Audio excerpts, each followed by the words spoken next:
Coming up on Half Mile of Hell. Wait your whole life to be sitting right here, right now. It's awesome. Nothing else like it in the world. Well, a couple years ago, a woman bought him, and she thought she bought him for sex. Little Ray pulls, drops in, and Jimmy stuck them in between Ray and the rail. You weren't obviously there. My wheelers are like this. My wheelers, I had to bring them over.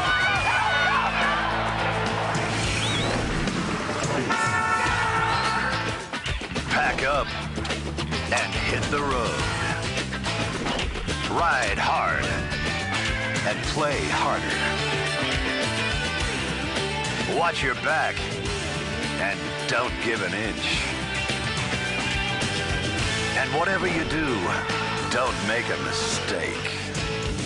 Because you're about to ride the Half Mile of Hell.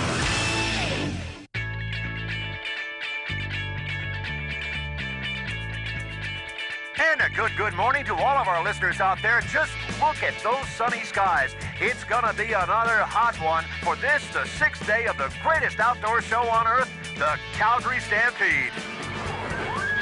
It's a massive celebration that consumes the city of Calgary for 10 days every July. It's where thousands flock from around the world to be a part of the fun and the spirit of the Canadian West. At the heart of the Calgary Stampede is the GMC Rangeland Derby, the holy grail of chuckwagon racing, an event with over 80 years of history. So the top drivers in the world have come here to win big. They're gunning to make the Final Four on day 10, to race for the $50,000 grand prize. But the road is long and hard. There are only tenths of seconds separating some of the drivers, making penalties a harsh load to bear. The first 5 days have been tough on driver Jim Nevada.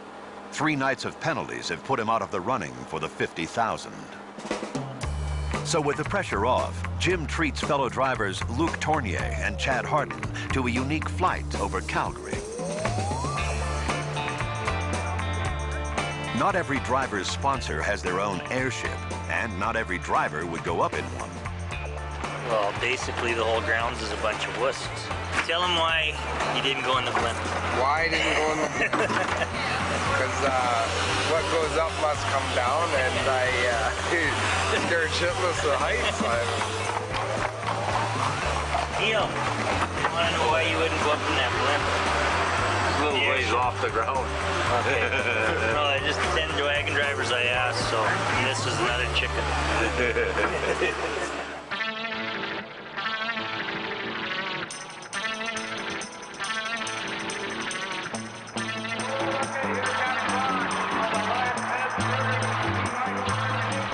For the first half of the Stampede, Jason Glass has held steady in the top 7 of the overall standings.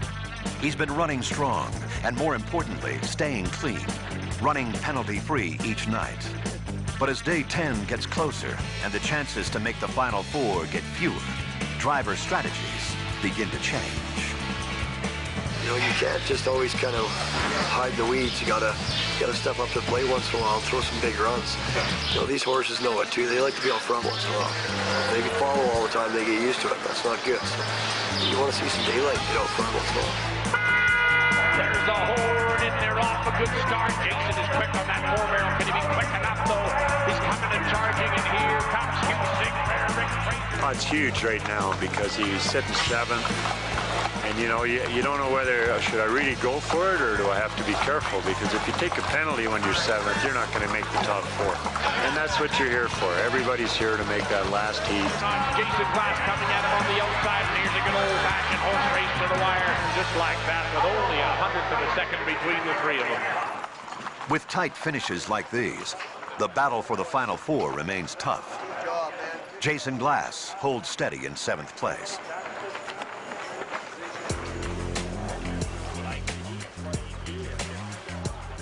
They've raced side by side for the last 4 nights. And now, a redraw has Mark and Kelly Sutherland running together for 4 more. The King has been setting a good example for his son. His cool consistency on the track has him tied for 4th place with Luke Tournier. But Mark is fighting a constant battle with the clock. he has already taken 6 seconds in penalties. To his father, a 10-time Calgary champion, that's too many, too early for an event this long. You know, he's got outside shot at ever making the finals because he's got a lot of run, but you know, that's probably what he's thinking. He's got to gamble now. That's the nice part about the Calgary Stampede. You know, you can go from hero to zero in one night, and you can go back up to a hero. So to get back in the thick of things, I'm going to have to make up about 4 seconds, and if everything works right and I don't make any stupid mistakes, things will go good. And if I screw up again, I'll be out of the show.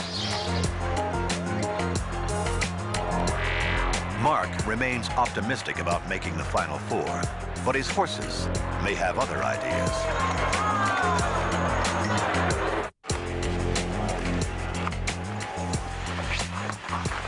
It's night number 6 at the Calgary Stampede, and the Sutherlands are about to do battle once again. But not until Mark gets his horses properly lined up in the barrels. Everybody's jittery. There's no reversing the chuckwagon unless your outriders help you, and Mark's trying to get that done right now. Or just behind it.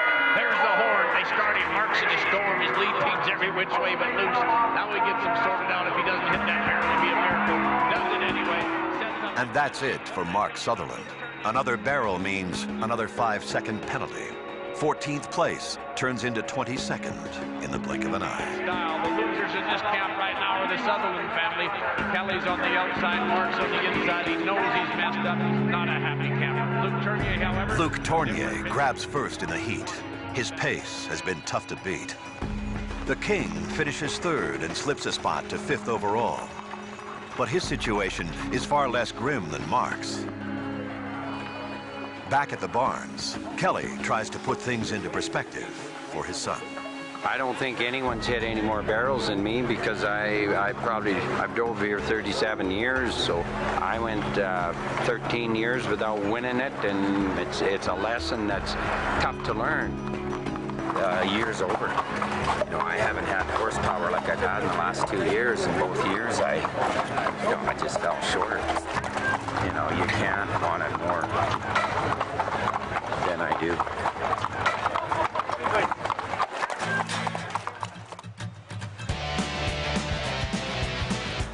Each night after the races, downtown Calgary comes alive with Western parties.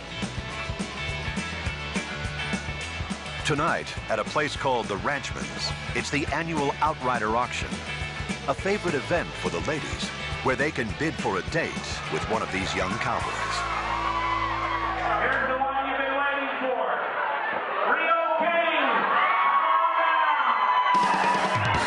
$100 for the most incredible rider in the world. 100, 1.5, 1.25, 1.25, Oh, I just bought Rio King. He's an outrider, and we're supporting the Family Matters. It's all in good fun, and all for a good cause, the Kids Cancer Care Foundation. But the competition among these cowgirls can become just as fierce as the one on the track. Here represent 4 generations of chuckwagon drivers and outriders. Outrider Chad Cosgrave turns out to be the hot item of the night, and the big dollars start flying. But Chad's girlfriend, Lacey, isn't about to let some stranger buy her man. Well, a couple years ago, a woman bought him, and she thought she bought him for sex. So there was 4 of us, and I said, well, I don't have an extra $500 to have a date with my own boyfriend. They were like, well, we don't want him going with someone else. He needs to be with you, so we'll chip in. Worked out pretty good for me anyways. All goes to charity, so good deal. Thank you. If you bought an outrider, congratulations, you're in for $10 in the box.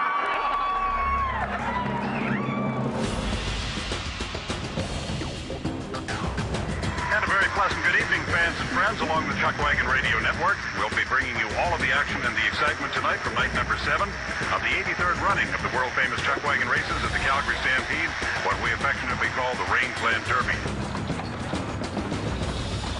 Day 7, 7th place. It's time for Jason Glass to make a move.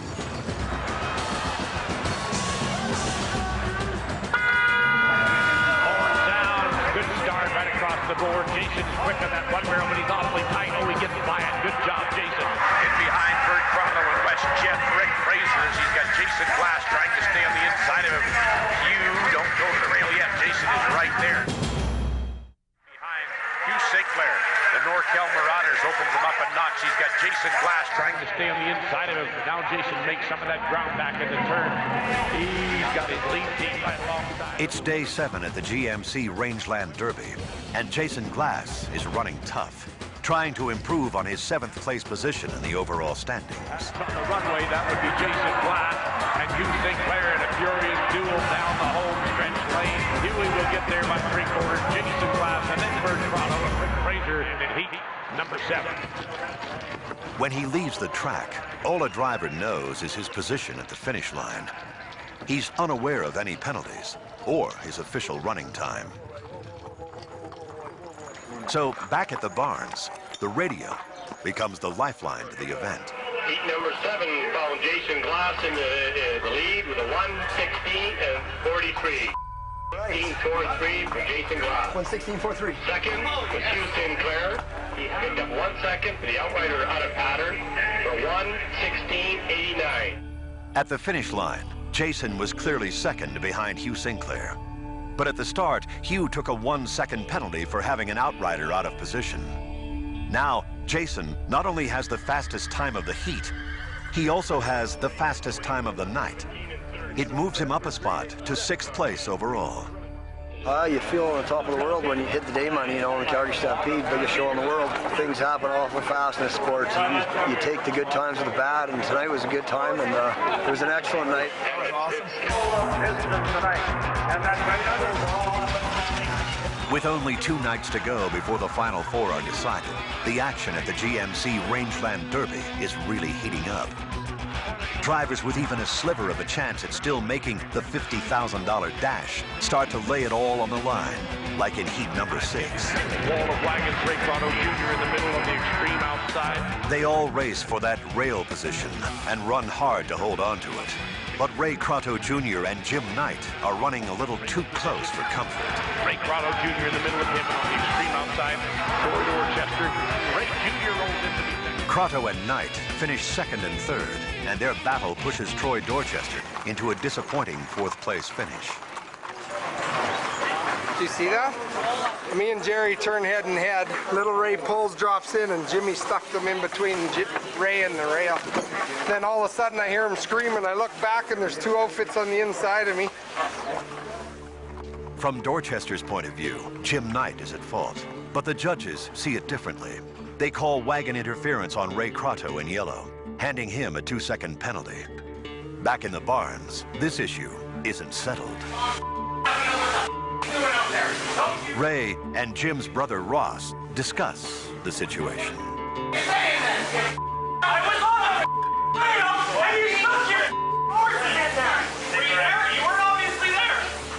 In a high-profile event with money and horses on the line, passion can quickly ignite into rage. Luckily, words are the only things exchanged this time. Here, the top 36 drivers in the world go head-to-head for 10 full days. It's a non-stop roller coaster of emotions. Now here's where it gets tight. Jason's got a shot at it. Now they're going to open him up and have a horse race. Bert Crono's going to hang on for the win. Jason Glass will be second. There's a horn in there off in a hurry. Kelly's tight on that one, but he gets out there. Now, Luke Tournier, he is on a mission, wants to be number 1, wants a new truck, wants to be in that final 4 for $100,000. Luke Tournier, Buddy Bensmiller, Kelly Sutherland, and Mark Sutherland rolls in that order, and this could change things somewhat at the top of the board. Leading the pack overall, Luke Tournier with his Friends of Heritage Park truck wagon, 10, 21, and 50. Second, Buddy Bensmiller, 10, 22, 24. third place, Jason Glass. 23.04. Fourth place, Ray Mitsawing, 10, 23, and 85. Right behind him in fifth place is Kelly Sutherland, 1, 23, and 87. Okay, and quite a shake-up there. You know, we see Lightning Luke coming in first place, and he's leading the aggregate now after 8 nights.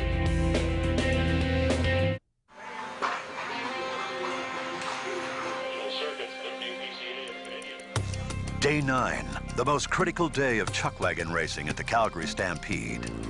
The aggregate times at the end of the night will determine the final 4 drivers to run for the $50,000 tomorrow. Wait your whole life to be sitting right here, right now. Sitting third, we got a chance at first, and we got a chance to stay in the top 4 and run for the big 50. So it's awesome. There's nothing else like it in the world. The outcome of day 9 will also determine the aggregate champion. Yeah, the aggregate champion is the top time over 9 nights, and that's called the aggregate champion that wins the Richard Cosgrave Memorial. That's a memorial for my uncle, Richard Cosgrave, so, you know, it's a big one. One of Jason's outriders tonight is Chad Cosgrave. The aggregate award is named after his late father.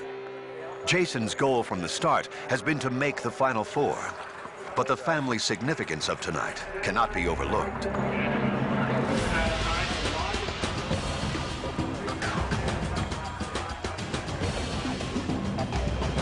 Got to be, I think, probably a second half out of the top of the whole show, and probably a quarter of a second out of 4. So it's good. You're on 3, bro. Colorblind. Well, like I get nervous for him before, you know, I get butterflies and everything, but I don't know. For some reason tonight is just more so. Like I know how bad he wants it, so I'm just nervous for him.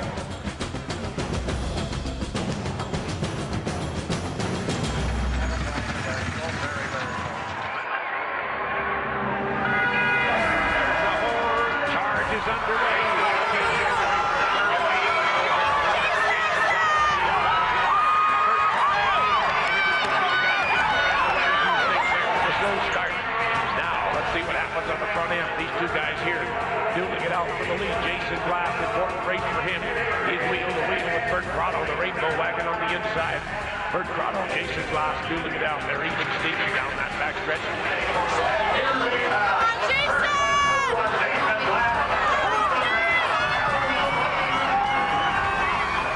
He's got Jason Glass stalking him on the outside, and now they set up for the home stretch drive. There's Jason Glass, Bert Crono, wire to wire. Maybe here comes Rick Fraser on the outside. Can he get there? I think Jason Glass has got this one. And then Bert Crono, Rick Fraser, and Hugh Sinclair all within a quarter of a second of each other at the wire. It was a thrilling ride for Jason Glass, but the roller coaster is quickly derailed. For some reason, outrider Chad Cosgrave didn't cross the finish line. And this time, Jason gets the news before he's off the track.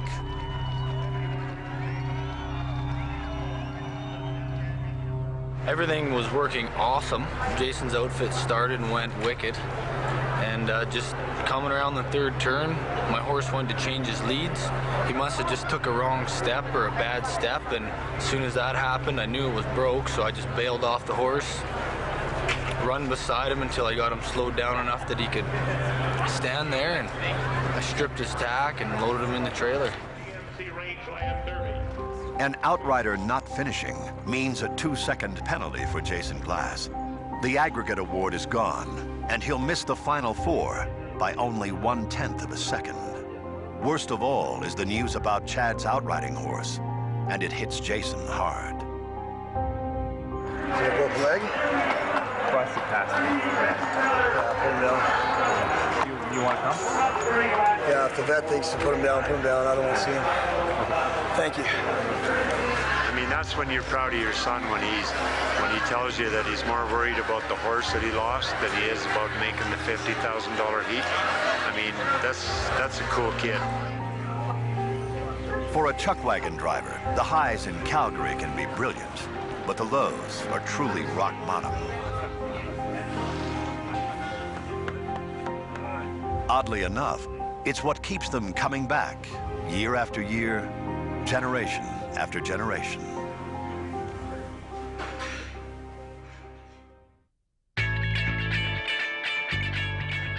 So it all comes down to this. Kelly Sutherland, Buddy Bensmiller, Neil Walgenbaugh, and last night's aggregate champion Luc Tournier in a sudden death showdown for the $50,000. The winner also takes home bragging rights as the champion of the Calgary Stampede. There's a horn, and the GMC dash for cash is underway. Kelly Sutherland hits his number 1 barrel. Luc Tournier flies out in to take the early lead. Buddy Bensmiller and Neil Walgenbaugh left on the outside to duel it out. There's a lot of variables, but you got to go in with a real positive attitude, knowing that you can win it. And no, I know I can win it. I've done it before. Now, 1 barrel is down. Kelly won't win his 11th till maybe next year, but Luc Tournier doesn't know that. He just wants to be out in front. Yeah, tonight it's going to be fun. Last night was the pressure night because you can't quite go for it quite as hard. Tonight you're there, and it's just for, you know, if you do well, you win it. If not, well, you didn't. Right alongside him, Buddy Bensmiller. You just go for it. I mean, I ain't gonna out-barrel them guys, I'm sure of that, but I mean, we'll go to the front end, and, you know, we have to drop in behind him. We'll just have to work our way through and coming home. The ground, Buddy Bensmiller's got Neil Walgenbaugh moving up on the inside of him. No, you just go for it. All week you try to be penalty-free and do things right to get there. It's a long 9 days. Luc Tournier wants the front end. He's got the engine. He's got the home stretch. Here comes his 4 red-shirted outriders. Luc Tournier's going to get there by half a length. Kelly Sutherland. Buddy Bensmiller will be third, and Neil Walgenbaugh a dead heat almost for 4. It's a clean sweep for Luc Tournier. He wins the aggregate, and he wins the $50,000 dash. He is the undisputed champion of the 2005 GMC Rangeland Derby. It's what they all dream about, and it only happens at the Calgary Stampede, the one they call the show. Coming soon on Half Mile of Hell. It's like any brother, you got to get him to listen before anything, you know, goes through. Come on, first day with the harness or what? I started reaching on him. This horse went right sideways. The other one went sideways. You got nothing. Luke's going to be fast off the 4 barrel, so hopefully that is enough to outrun his outfit. If he's got a shot, I think it's between those two. But anything can happen in a wagon race. I've seen it.